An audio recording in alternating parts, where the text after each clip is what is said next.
Ang isyu ng basura ay isang malaking suliranin sa ating lipunan, hindi lamang dito sa Pilipinas kundi sa buong mundo.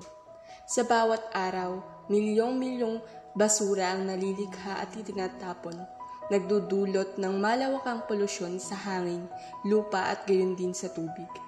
Ang labis na basura ay nagdudulot ng mga problemang pangkalusugan, pang-ekonomiya at pangkapaligiran. Sa Pilipinas, ang problema sa basura ay lalong nagiging kritikal dahil sa patuloy na pagtaas ng populasyon at ang paggamit ng single-use plastics. Ang mga plastic bag, straw at iba pang disposable na produkto ay nagiging pangunahing bahagi ng basura na nagdudulot ng pagkasira sa mga ecosystem at pagbabanta sa kalusugan ng mga hayop at tao. Maliban sa pagiging isang pangunahing banta sa kalikasan, ang